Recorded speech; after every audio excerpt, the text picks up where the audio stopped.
Okay, I think we're live. Let me refresh this and mute. Yeah, I think we'll get started. It's a few minutes early, but I'm sort of chomping at the bit here to share this with you. It's sort of been something I've been wanting to put out there for a while. I thought now was as good a time as any. Somebody mentions here in the chat, Roosh is putting out, I think it's his third Bang book. He did, Bang by night, Bang by day. I don't know what this one will hold. It's I think his first Bang book in about a decade. So should be every bit as helpful and efficacious as the first two in the series. I was putting some shit into storage. I actually came across those books that I bought off of Amazon years ago, and such sage advice in there about how to chat up women who are disinterested, in public places, how to chat up disinterested women by asking them, about the make and model of their Samsonite luggage, and is that a good power adapter, etc. Very smooth, very suave, very Don Juan, if I may say so myself. But this is going to be a bit different, and I think it's actually going to do more to help mankind than any of these dating books, these pickup books, these game books. Uh, it's going to be in the series. You have the dummies, the something for dummies. Growing plants indoors for dummies, calculus for dummies. Then you have the corresponding series, the Idiot's Guide to Masonry, the Complete Idiot's Guide to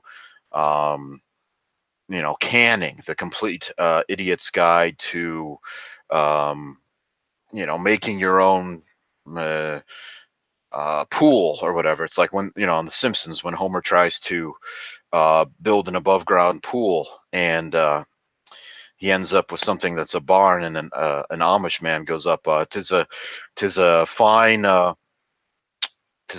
barn, but surely is no pool. English, and Homer goes doeth, and then he goes, "Is it a pool now?" And then finally he has an above ground pool. So, without further ado, I bring you. This is just a rough outline. Okay, there's still a lot of work to be done. You have to understand. Um, I'm a perfectionist. Okay, I am my own harshest critic, but this is going to be what I'm working with right now. This is what I have put forth um, to Simon and Schuster in New York City. My literary agent Moshe Goldfarb is representing me to Simon and Schuster. Moshe, he's a great guy. Always has my best interests at heart. All right, he never puts himself first. He always is looking out for me. Moshe, if you're listening, you're a great literary agent. Don't know where I'd be without you. But this is the outline I presented, and I'm just putting the feelers out there. Got some feedback. They wanted me to expand a little bit, but so far so good. And the first thing is, there's sort of this. Well, just to start off, the title. The title is "The Complete NEET's Guide to Piss Jugs." Okay, the Complete NEET's Guide to Piss Jugs. So, if you're not familiar, NEET is an acronym, stands for Not in Education, Employment, or Training. So it's sort of a catch-all term used to refer to those who have, for lack of a better term, dropped out of society. Dropped out of society. They're not in college. They're not, community college, 4-year university, graduate school. They're not employed.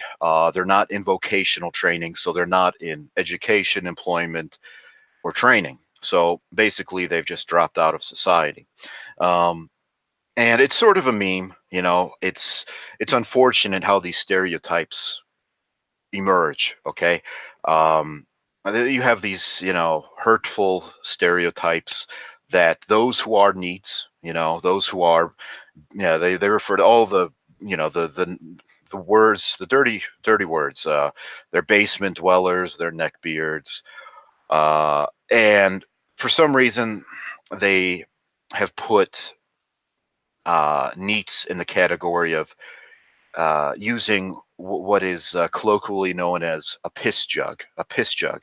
I think this was popularized in an episode of what was it, the Trailer Park Boys, and they referred to it as a piss jug. That this guy who was a long distance trucker had a tendency or a habit that he had not been able to shake even after retiring from being a long distance long haul trucker, that he would piss inside jugs and then throw the jugs out the window, so that he wouldn't have to stop at a rest stop, park, get off the highway, slow down, brake, park, go in, relieve himself.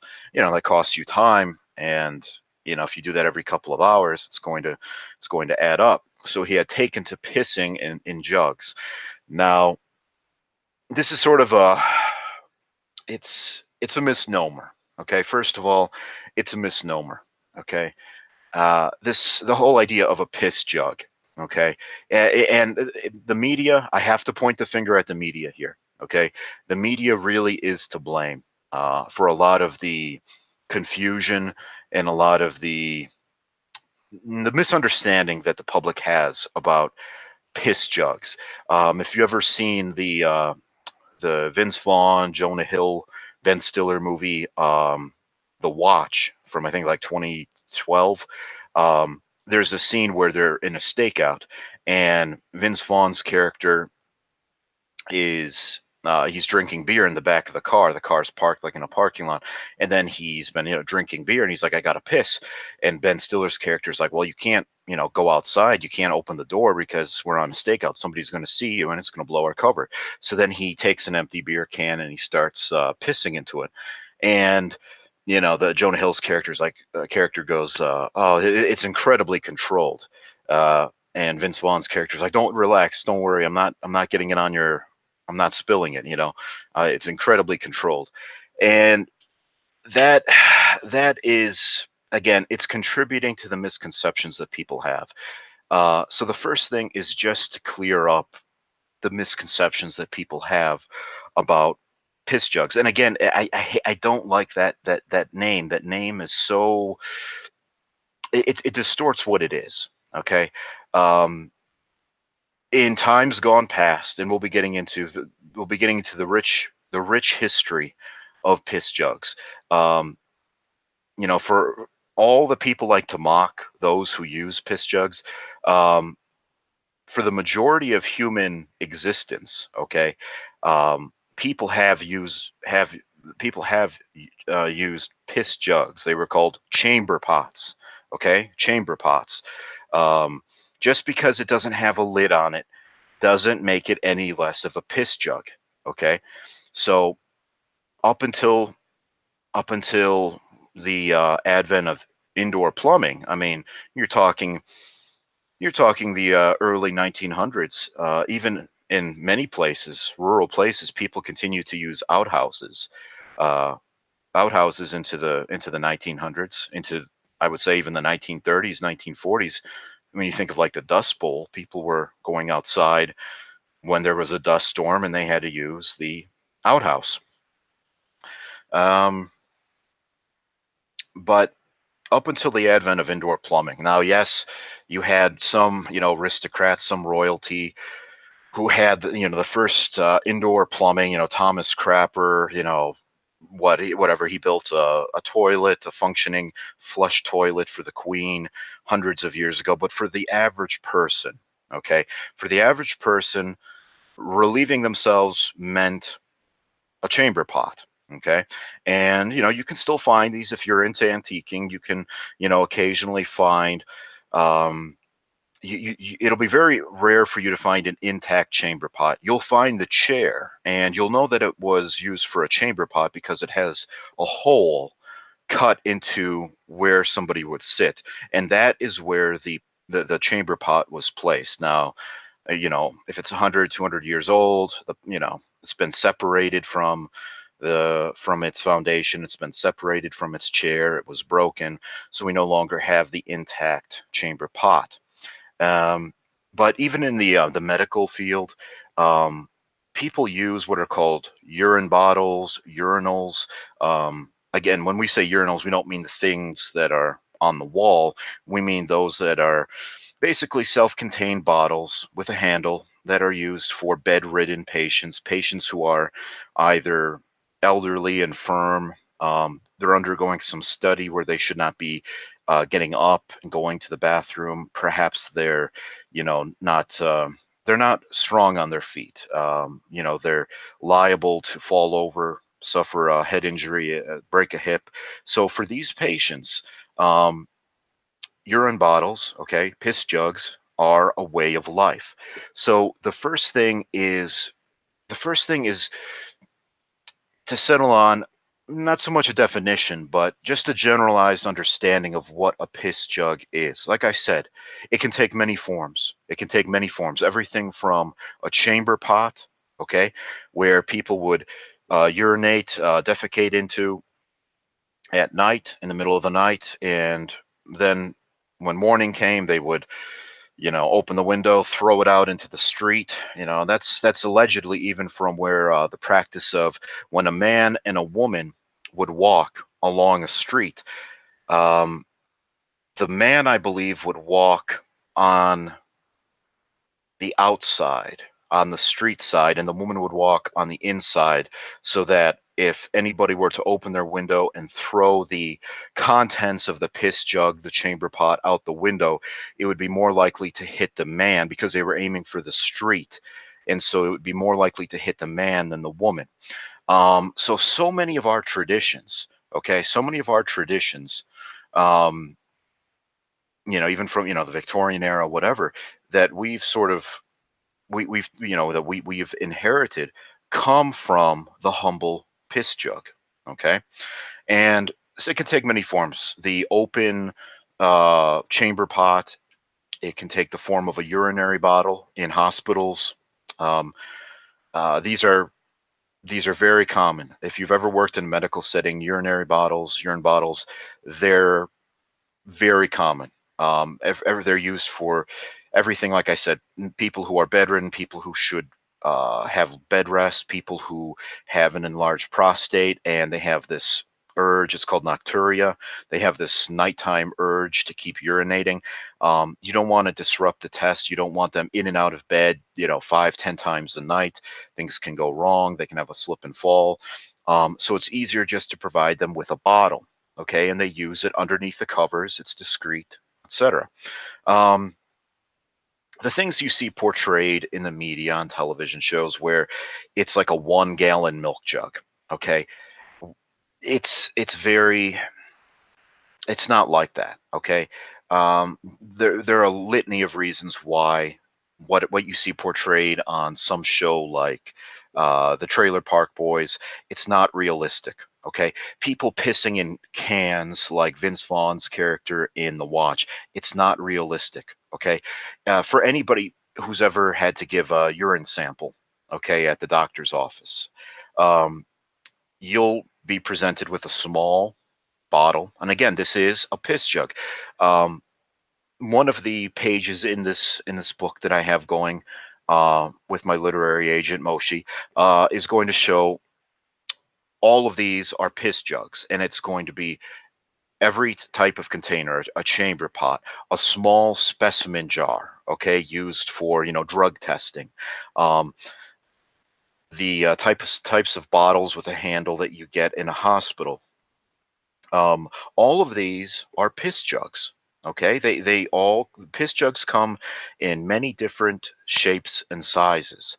And anybody who's ever had to give a urine sample for like a drug test, you can attest to how difficult it was to it's sort of like threading a needle. Okay, having to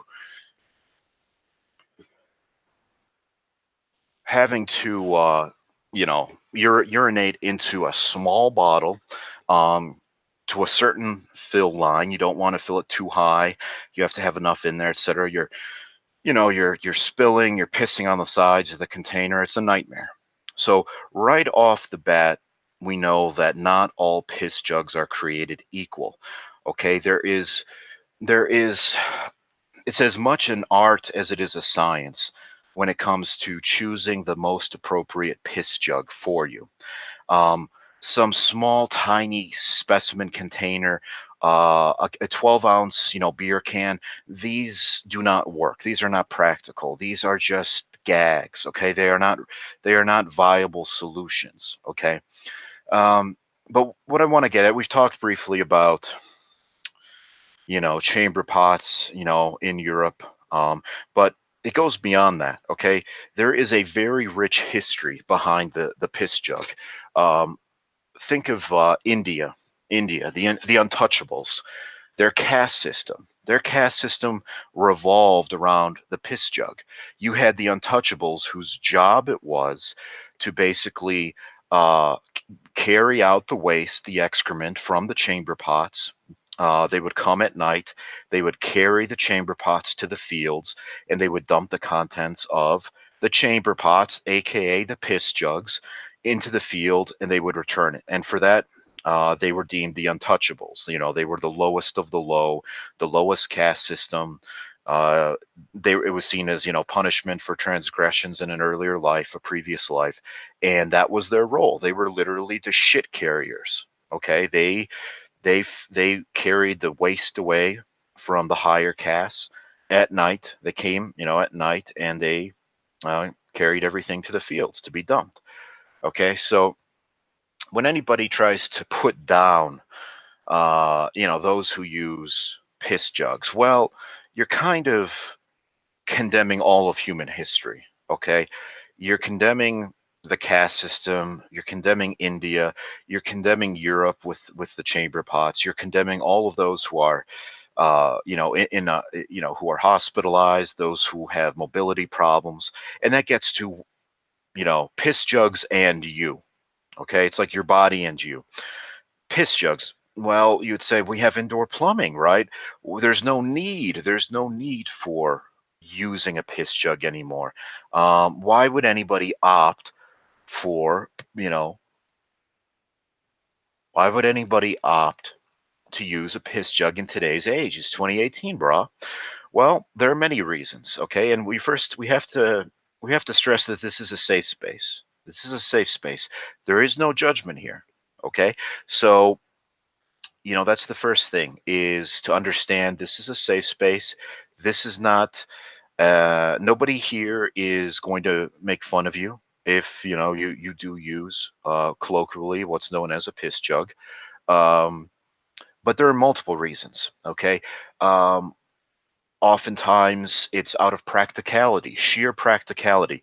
Not everyone has a house that has more bathrooms than bedrooms, more bathrooms than tenants. You sometimes see these rich pricks who, they have some mansion for, $800,000, and it's a 5 bedroom, 6 bathroom house, and it's, every person in that house has their own bathroom. Well, for the majority of people, that's not reality. For the majority of people, there are more occupants in a dwelling than there are bathrooms. So, it's sort of like that scene in Jurassic Park. If you remember, what was the lawyer's name? Gerard, what was his name? Geraro or whatever. And the cars on the tour get stuck, and the power to the fences has gone out, and the T-Rex has gotten out of its paddock, and the lawyer sees that. He panics. He gets out of the car, and he runs to this like little bungalow, this little shack that has that's a bathroom inside, in the park. And Ian Malcolm's character goes, Alan Grant's character goes, well, where does he think he's going? And Ian Malcolm's character goes, well, sometimes when you gotta go, you gotta go. And the guy, Geraro, whatever the lawyer's name is, he rushes inside and goes inside the stall and sits down. And of course, we know he gets eaten by the T-Rex. But that is sort of it in a gist. It's, well, when you have to go, you have to go. And for anybody who says, well, stop being like an animal, only animals relieve themselves when they feel like it or when they need to. Humans control themselves. Well, there is the cautionary tale of Tycho Brahe. Tycho Brahe was uh, the astronomer for the Danish court in the late 1500s, mid 1500s, and he actually died from a burst bladder. He was invited to a dinner party, and he thought it was rude to excuse himself to go take a piss, and he actually ended up bursting his bladder, and he died of septicemia a few days later. It was his data that Johannes Kepler used to create the laws of planetary motion. So he was one of the first astronomers, modern astronomers, uh, and one of the greatest thinkers of Europe. He died because he didn't use a piss jug. Okay, he died because he thought it was rude to, say I got to, your Highness, I got to take a piss. Um, and so there are very serious consequences to this. Now, things get harder. Usually, people, okay, they have a few siblings. It's not such a big deal. Things get harder once you go to university.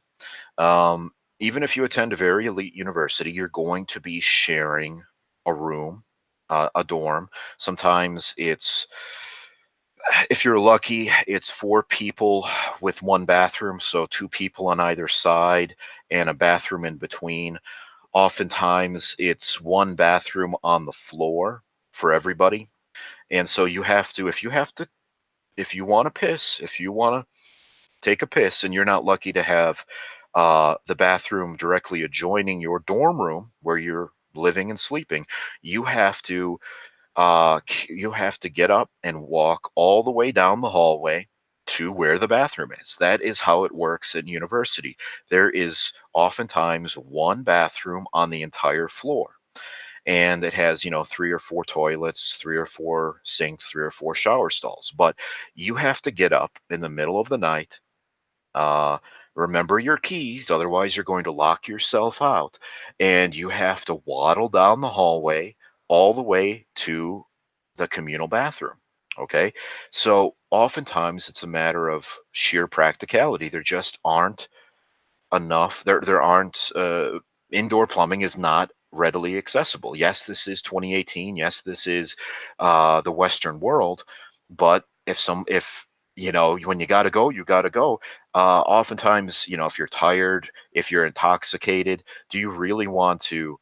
Okay, I got to find my keys, otherwise I'm going to lock myself out. I've got to walk, 100 paces down the hallway to the communal bathroom, and that's what it is. It's a communal bathroom. It's sort of like living in a kibbutz, but you have nothing in common with anybody else except you use the same latrine.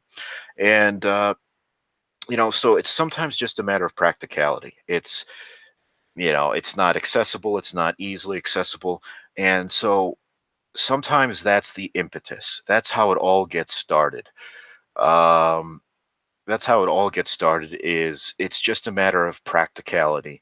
Um, and the first step is maybe at university, and again, this dispels the notion that piss jugs are the sole domain of NEETs, those who are not in education, employment, or training. You could be at a very top institution, at an elite institution, but you're still going to, until you can live off campus in an apartment. But even then, you have apartment mates who are going to be taking a long shower, um, jerking off in the bathroom, and sometimes you need to go. What are you going to do? Well, you're probably going to find yourself reaching, the first time, you're going to do some, you're going to make a few rookie mistakes. Okay. You're going to grab a paper cup, a plastic cup, maybe it's a leftover cup from when you were drinking or playing beer pong, just whatever happens to be easily at hand. You're going to grab, a cup, you're going to grab a milk jug, and these are rookie mistakes for so many reasons. Uh, they're small, they have small volumes. I mean, a cup, a 16-ounce cup, you're going to fill that up in one go, one piss. Something with a narrow mouth, a milk jug. This is so ridiculous. It's like the idea of somebody relieving themselves in a 12-ounce beer can. Okay, it's silly. You're not going to be, trying to thread the needle by pissing into a very narrow mouthed container. Um, relieving yourself into an aluminum can, uh, that's downright dangerous. Okay, it's like it's just asking for trouble. Okay, you don't want to injure yourself relieving yourself into a an aluminum can, something with a small volume. So you're going to make rookie mistakes. It's to be expected. Um, it's to be expected. Um, so you're gonna start off with making rookie mistakes. You're gonna reach for a small cup. You're gonna reach for an aluminum can, and you're gonna get better though. You're gonna get better, and let me just wet my whistle here with some red line. Mm.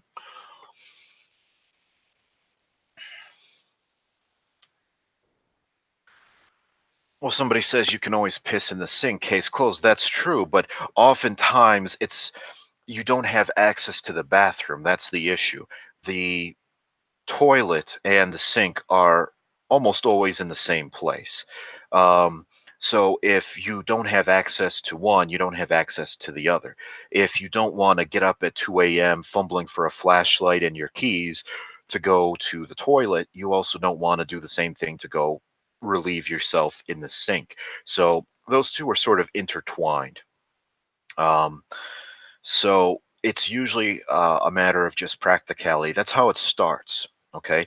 Now there are other reasons as well. Sometimes you become habituated to it. It becomes more convenient now. So what was once done out of necessity now becomes simply a matter of, well, it frees up time. Now I don't have to, wait to use it. Now I don't have to walk 100 steps down the hallway to use it. Now I don't have to go upstairs to use the bathroom. It becomes a matter of it becomes a matter of being more expedient. Um, and then that sort of morphs into it can be also related to anxiety, social anxiety. Um, a lot of people have phobias of, relieving themselves in public. Are you a stall man? Are you a urinal man? Some people, they're not like animals. Animals just piss right in front of each other. And you want to go to the Dodgers game, and everybody's whipping their dicks out mere inches from you, and they're all pissing on the wall. It's everybody's shaking each other's hands, patting each other on the back as they're collectively urinating. That's not for everybody. That's not for everybody. Okay. Other people, they're more discreet. They're more, anxious. They're more shy. They're more reserved. And sometimes they are just, they're a stall man. And the ultimate manifestation of a stall man is, when you turn your own, say your domicile, your bedroom, wherever, your office. Sometimes you have your own office at work. Again, you have to dispel this idea that it's only the dregs of society, the unemployed, the unemployable, who use piss jugs. Nothing could be further from the truth. Okay. Um, Oftentimes, you could have a Don Draper type, somebody who's very hard charging, and when he closes his office door, uh, you know, you might be surprised what he has under his desk. Okay, he might have a piss jug. He might have a piss jug under lock and key inside his drawer. Um, along with some empty, whiskey bottles. That empty whiskey bottle becomes a piss jug real easily, especially when you're under tight deadlines to get something done. So, like I said, it starts off at first just a matter of practicality. Your brother, some family member is occupying the one bathroom in the house. There isn't a spare bathroom. What are you going to do? You're at university. Do you want to get up in the middle of the night, walk down the whole fucking hallway to use the bathroom, or do you do the logical thing? Do you reach for a cup? Do you reach for a bottle and relieve yourself in it? And you become habituated to it. Okay. It becomes a matter of convenience. You're saving a lot of time. Suddenly you're more productive at work. Okay.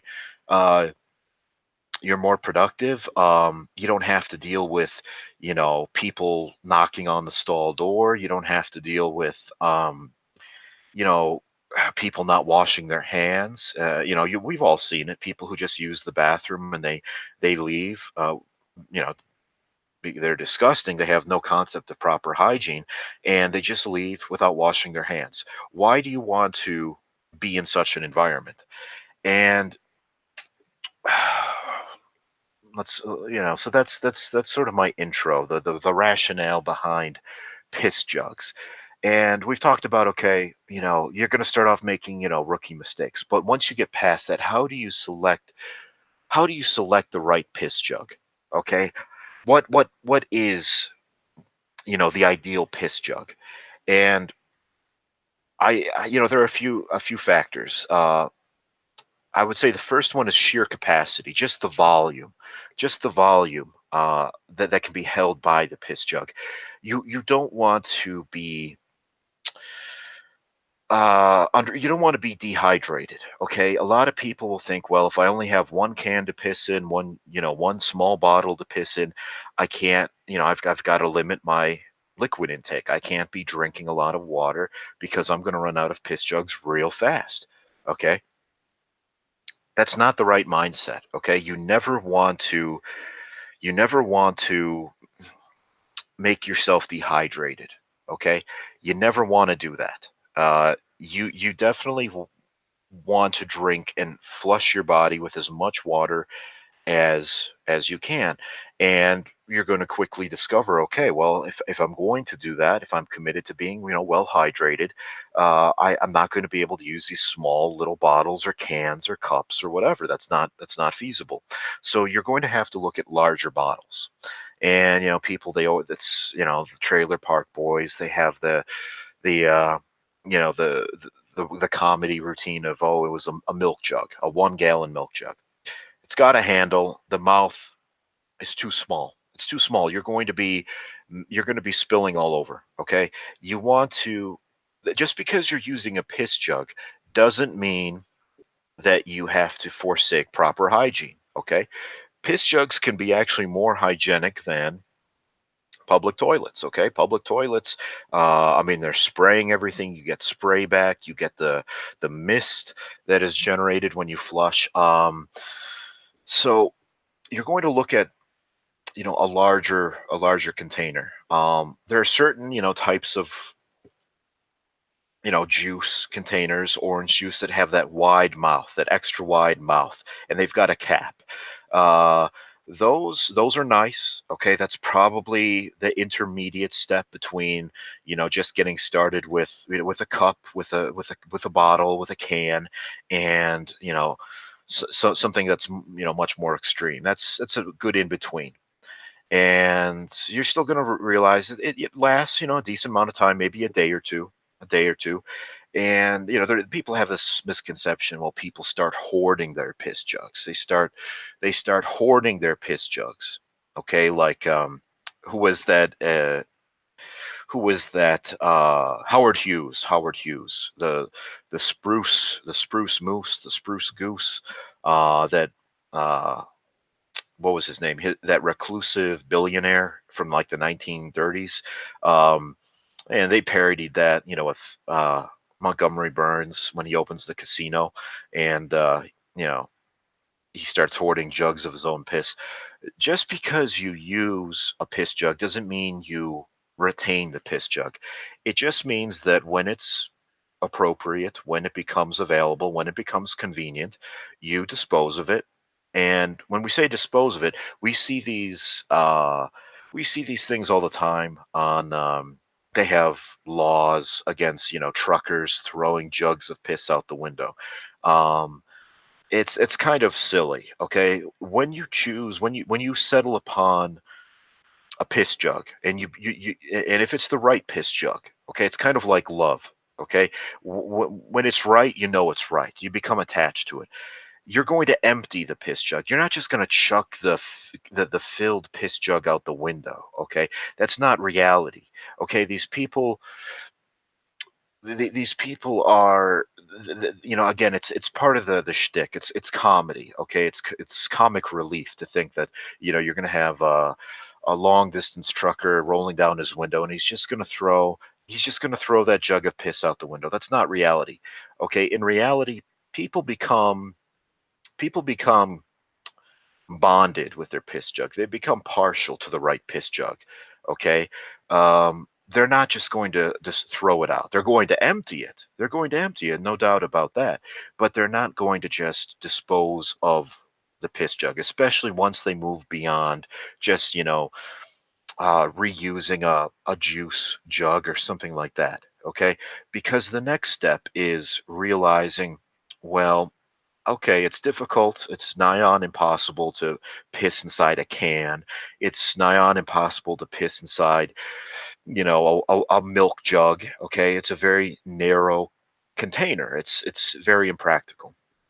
You move on to something with a wider mouth, and even then, you realize, but this is good. It's getting better. It's getting better, but we could do one better. We could, we move on from the jug. We move on from the jug, the narrow-necked jug. And all jugs are going to be somewhat narrow. I mean, they're designed for drinking out of, right? So they're always going to have that kind of inherent limitation. The next step up is the bucket. Okay, so you go from the can, the bottle, to the jug, and finally you move on up. You advance, you ascend to the bucket. The bucket, okay? And I always have to emphasize it's important that whatever vessel you're using, it has a lid, okay? I can't stress this enough, people. Lids lids are your friend, okay? That's why, like I said, you're going to start off making a rookie mistake. You're going to you reach for an empty cup. You're going to reach for an open can. Well, these don't have lids. You can easily spill the contents. Moreover, people are going to realize what is contained within. They're obviously going to pick up on the odor or whatever, and that's not good. Okay, you want discretion. You A lid provides discretion. Moreover, the color of the container. Do you want a transparent container that just screams, I'm filled with piss, or do you want a translucent container, or better yet, an opaque container, something that doesn't give away the contents? Okay, that's discretion is important. Okay, and if you have a crystal clear container that's supposed to be uh orange juice or apple juice, and people can clearly see it's yellow inside, well, you've just given yourself away. You've just given yourself away. And that's why you're going to probably settle on the bucket. Very wide mouth, okay? No spillage, no spillage whatsoever. Very high capacity. Um, Opaque. It's a solid color, solid blue, solid red, whatever. And like I said, you've got a lid, provides discretion, nice tight seal. Nobody can see what's on the inside. It's not transparent, etc. So usually people are going to end at the bucket stage, and it doesn't have to be a gigantic bucket. I mean, people sort of run wild with this.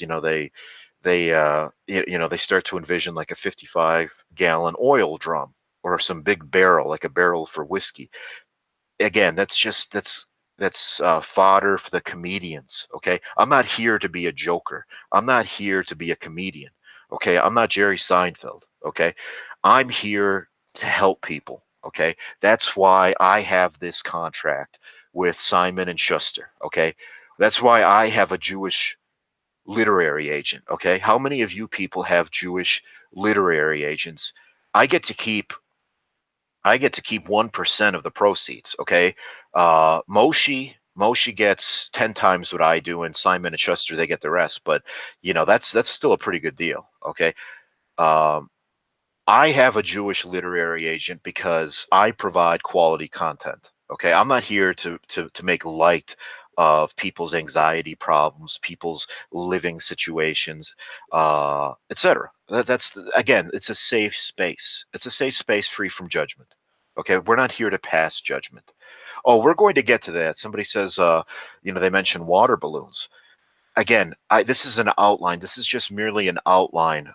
This is not the actual content. This is just a cursory overview. We're also going to be getting into weaponizing piss jugs. You're probably familiar with, what happened with Lauren Southern in Antifa. She got hit with some rank urine by a member of Antifa. Well, what did Antifa use? They used a piss jug. They used a piss jug. Um, there's a long history of using to urine as a weapon, urine as a psychological weapon. Think of World War II. At the end of World War II, when the U.S. Army was crossing the Rhine, what did Patton do? What did General Patton do? He pissed into the Rhine River. I believe there's even a photograph of him doing it. He stood on the bridge that went over the Rhine, and he took a piss into the Rhine River. So, I mean, how do you this? You can throw this back in their faces, and that's not a pun. All these people who want to criticize those who use uh, uh, piss jugs as being, basement dwellers and neckbeards. Well, how about a four-star general? How about an American hero? What did he do? He used urine as a psychological weapon, as a propaganda tour de force. Okay, that's what General Patton did. He pissed into the Rhine River to show those evil Germans that America has arrived. Okay, we're here to liberate you, and freedom is number one. Okay. And there are all sorts of things you can do. Yes, somebody talks about, what you can do to accentuate the bouquet of your urine. They mentioned asparagus and coffee to make it more, uh, what is the term? Pungent. On the other hand, people are familiar with like consumption of pineapple juice. Makes it uh, a more a more palatable uh, bouquet. So we saw what happened with Lawrence Southern, General Patton. This is a recurring trend. What's nice about having a piss jug, okay? And again, if somebody's traveling, they're not going to be chucking it out the window. Okay, let's get that straight right from the get-go. I recommend that you dispose of the contents of your piss jug, not just where it's convenient, but to send a message. To send a message.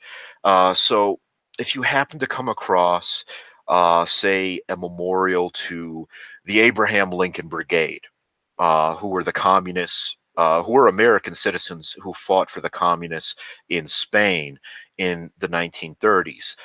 They do have memorials to the Abraham Lincoln Brigade. You could always uh, empty or purge your piss jug there. If you happen to come across a memorial to Union soldiers, okay, that would also be a good place to empty your piss jug. If you're traveling in the where is it called, the Blackfoot Hills, the Dakotas, North, is it South Dakota? South Dakota. You may come across, if you're on a motorcycle, you're going out west, you come across the monument to Crazy Horse. That would be an excellent place, and that's a big memorial carved out of granite. You can pay your respects to Crazy Horse, who tortured and murdered the 7th Cavalry, 250 members of the U.S. Cavalry in 1876. Uh, that would be a perfect place to empty a very large piss jug. Okay. Um, show your respect to Crazy Horse for, torturing and killing the 7th Cavalry under George Custer. That would be a terrific place. So piss jugs, they're not just convenient; they can be used to send a message. Okay, very, very potent, very powerful. Let's see here. Anything else I wanted to? Uh, the other thing is, we talk about piss jugs. There is an equivalent in Kenya, in Africa. They have what's called the flying toilet, and this is not used for urine. It's used for solid waste, where this is, I guess, particularly common in the slums of Nairobi, where basically a flying toilet, this is real, this is not farcical. A flying toilet is where somebody defecates into a plastic bag, ties it up, flings it over their head, like they're trying to uh, uh, a steer, and like a cowboy, they're you know whipping it over their head, and then they let it go. They let it fly. They let it fly. They let that flying toilet sail into the air, and this is common practice in certain parts of Africa, and it's used for solid waste. Okay, and it's called a flying toilet because people literally swing it over their heads and try to fling it as far as they can. And there's a lot of opportunity here. Okay, economic opportunity, financial opportunity, humanitarian opportunity.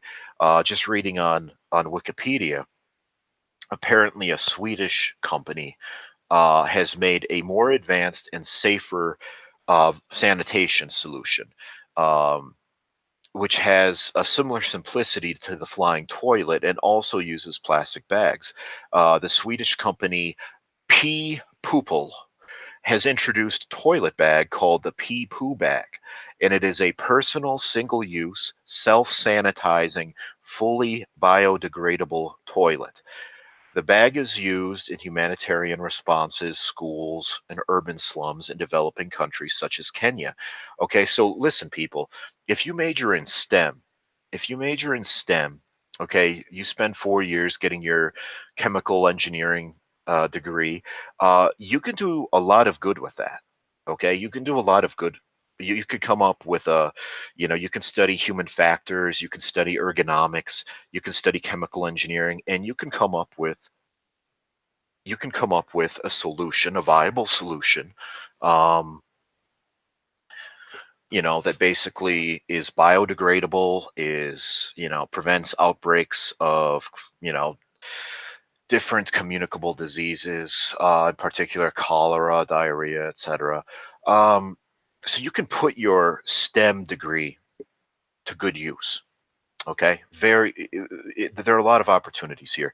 Um, And one of the links from the flying toilet is called the bucket toilet. Now, I've seen these firsthand in different catalogs. You can buy them. They're usually used for camping. I think they're called like dry toilets, and they're basically a toy. They're basically a bucket, bucket that you might find. I think it's about 10 gallons, 10-gallon size bucket, and like what you would find at Home Depot or Lowe's.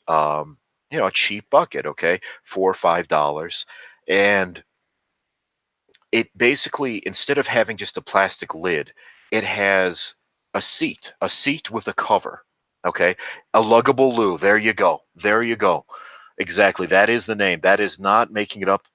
That is the commercial name of it. A luggable loo. It has a nice, very thick plush seat. Very comfortable. It's got the lid. So, and you have to ask yourself, when do we cross the Rubicon?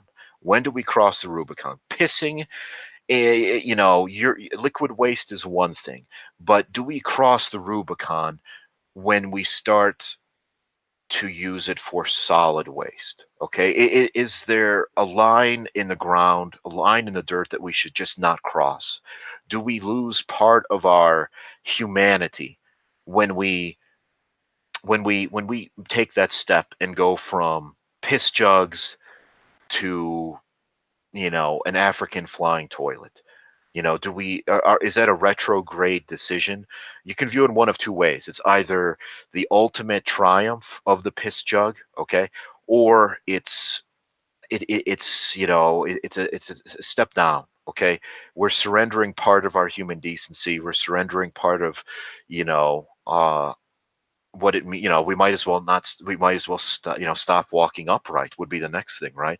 So that's sort of a gray area. That's sort of a gray area, as to, do we draw that line in the sand and say no, no more? Buckets. We have a large 10-gallon, 5 10-gallon bucket that we are, relieving ourselves into, or do we dare do we dare to dare, so to speak? Do we dare to go one step further and say there's no reason that this bucket just has to be used solely for liquid waste? Do we dare do that? Do we dare take that step? Um, it's a gray area. It's more of an ethics question. It could be used as an essay question, on the SAT, where you have to provide evidence for and against.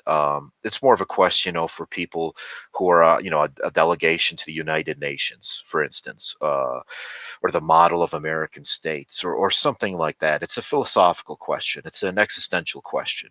It's I'll leave that to the thinkers, to the philosophers, to people.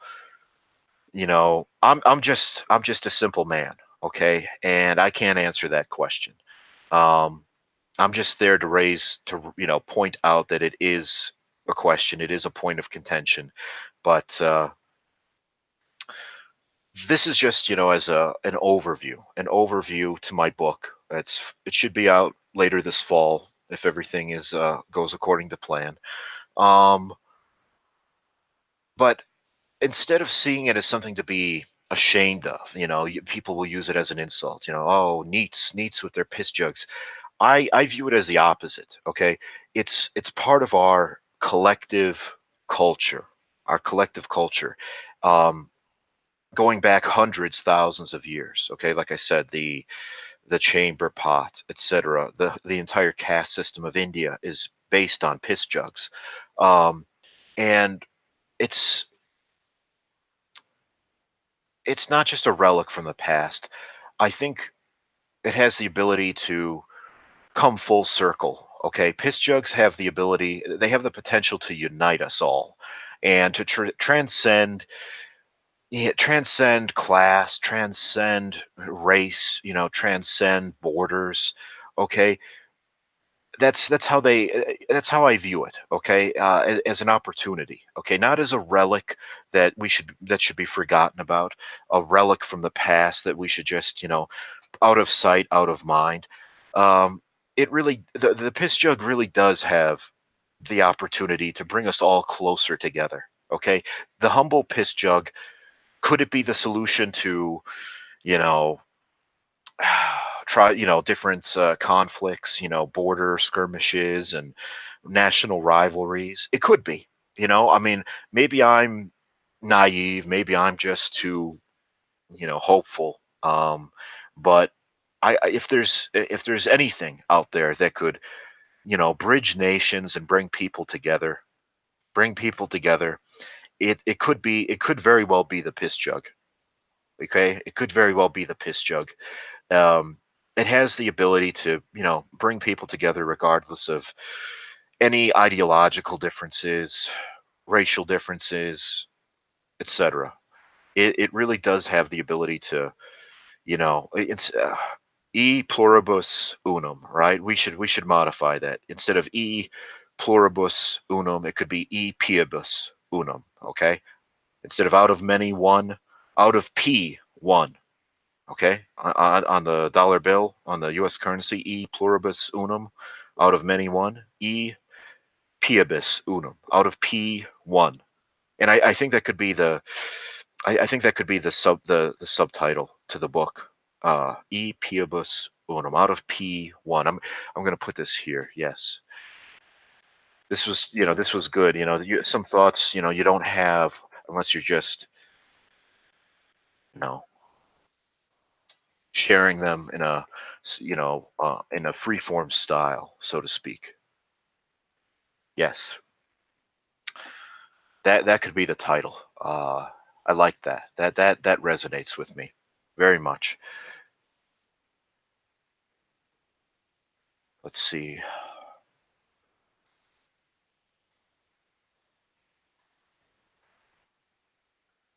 Is there anything else? Yeah. So I want to end on a positive note. I think we want to bring piss jugs out of the dark. We want to bring them out of the corner. We want to bring them out from underneath your desk, out from underneath the bed. There's nothing to be ashamed of, okay? Like I said, I think the humble piss jug could actually serve to, you know, all of these different attempts to promote peace, to promote, understanding amongst the nations of the world. Okay, I mean, it's the League of Nations, right? After World War One, it was created to ensure peace and to prevent war, and then that didn't work so well. Obviously with World War Two, and then after that we had the creation of the United Nations, and that's not doing so well. We still have unrest, we have civil strife, but nobody's tried piss jugs. We've tried the League of Nations, it didn't work. We've tried the United Nations, that also didn't work. Why not try the piss jugs? Why not? Okay? And that's what I want to emphasize is they have such potential. They have such a rich history. A rich history, okay? I mean, you can't provide an accounting of human history without talking about piss jugs. Okay? Um so our history is inextricably intertwined with piss jugs, whether we'd like to admit it or not.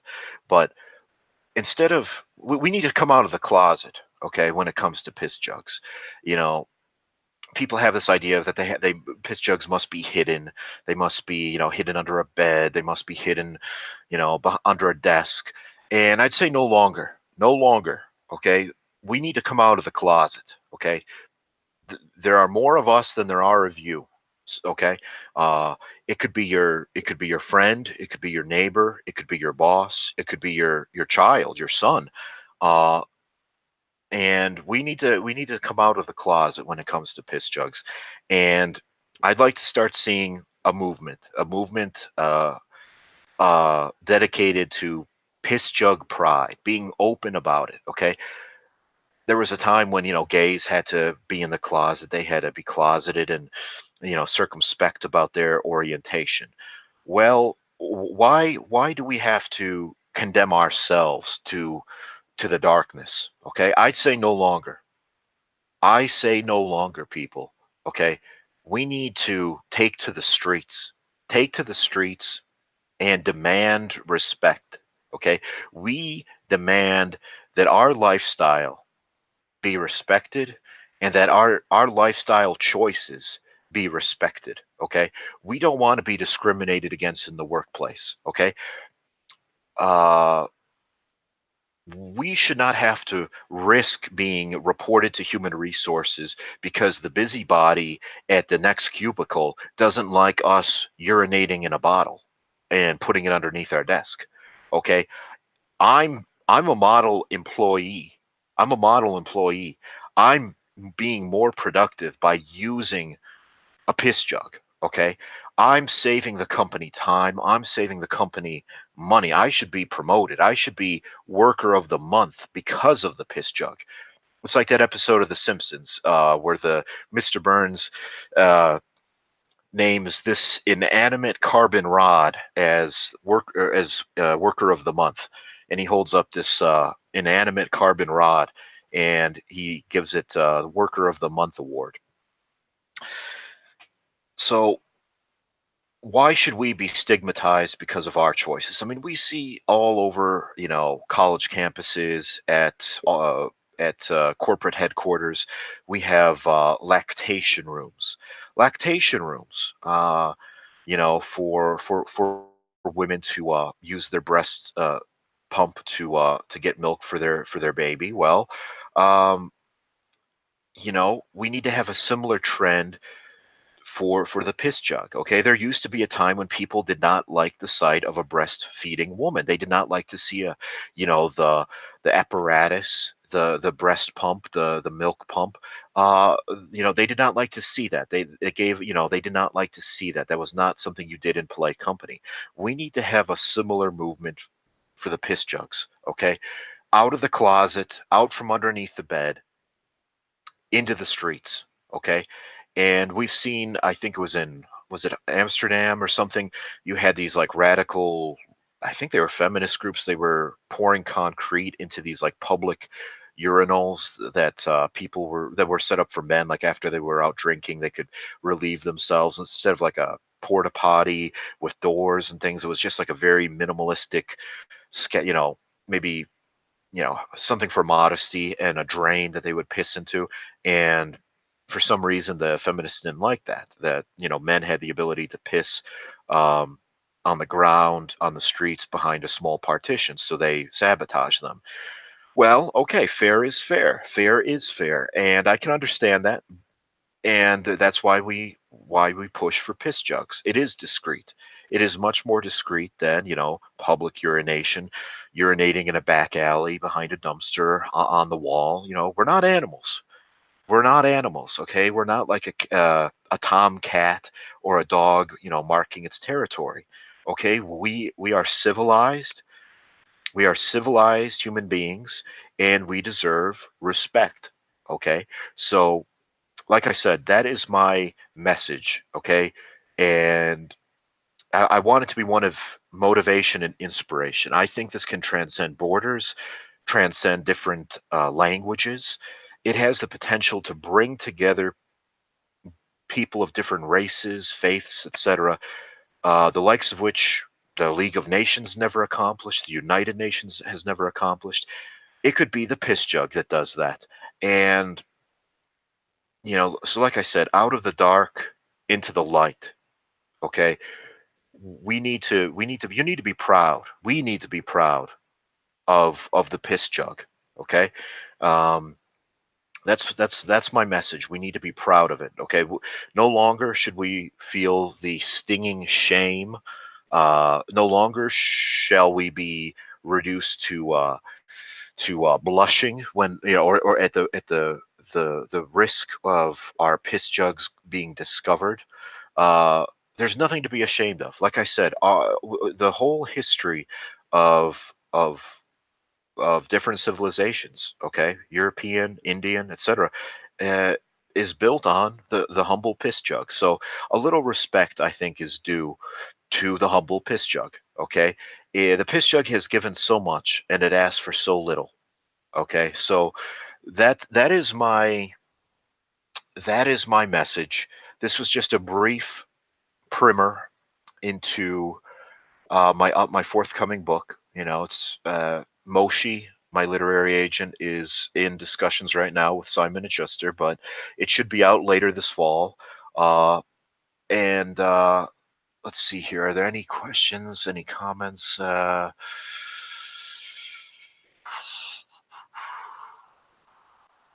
But yeah, yeah. That is my message. It's one of hope. Do we dare hope? Do we uh do we dare have a positive view of the future? Okay. Other people would, they think of the future of, as one of being, we're all familiar with those um futuristic toilets from Japan. You can occasionally buy them in the United States. They cost several $1,000s. If you've ever seen that episode of The Simpsons where the Simpsons go to Japan, and it's this futuristic toilet that talks, and it has a camera inside that sends the stream to the jumbo screen in the living room. Um, and Bart goes, "Hey, Dad is on TV," and they all start screaming in horror as Homer sits on the toilet, and the toilet says, I am honored to accept your waste," or something. That's one. That's one direction for the future, but that is one with unlimited resources. Okay, that type of future is one of waste, of unlimited resources, having access to unlimited resources, and we have to understand that's not suitable for everyone. Okay, that's not suitable for everyone. Uh, the future is more likely to be a constrained future of fewer, tighter resources, and that's what makes me put my money on the piss jug. Okay, it's not going to be some super advanced, high tech talking toilet, okay, that performs urinary analysis to look for medical problems. That's a pipe dream. Okay, that's a pipe dream. That's something out of, popular science, popular mechanics, some smart talking toilet that, analyzes your urine, looks for, do you have high blood sugar, etc. Okay, performs your analysis.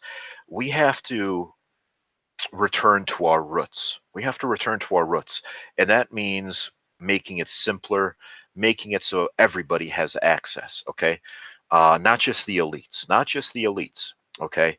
It needs to, it needs to belong. Piss jugs are for everybody. Piss jugs are for everybody. And that's why I bank on piss jugs. Okay. Uh, piss jugs Piss jugs are our past and they are our future, and it's up to us to demand and to demand, not just ask, but demand respect. uh and we need to come out of the darkness into the light, and I'm out of here.